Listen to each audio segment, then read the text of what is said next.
Una anécdota y es un premio, de entre los muchos premios que recibió Luis García Berlanga, un premio bocadillo de chorizo al mejor director. Sí, bueno, es que... ¿De dónde ha salido este premio? En el año 75 o así, más o menos,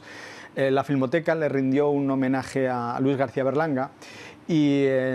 irrumpieron en la sala del homenaje Fernando Trueba, Óscar Ladoire y Carlos Boyero, que entonces eran unos veinteañeros, eran jovencísimos, estaban estudiando ciencias de la imagen, entraron completamente borrachos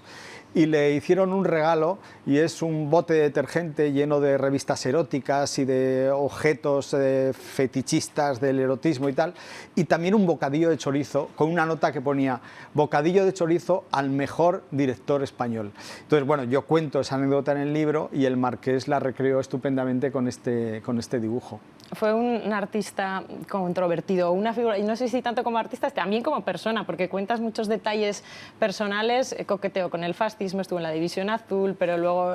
se decía anarquista, tiene muchos rasgos, bueno, es que era una personalidad muy compleja y tuvo una infancia, una adolescencia y una juventud también con vivencias muy potentes, entre otras que sus padres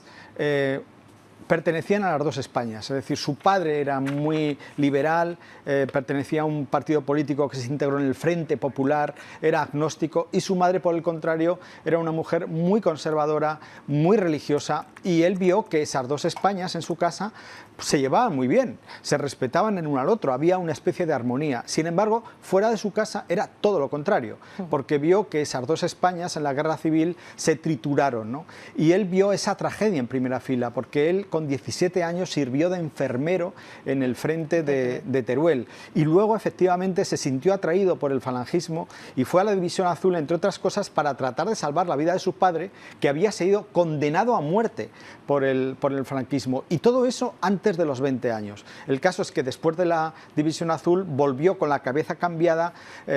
rechazando cualquier tipo de fanatismo ideológico, y se abandonó a la ideología que más cómodo le hacía sentir, que era el anarquismo.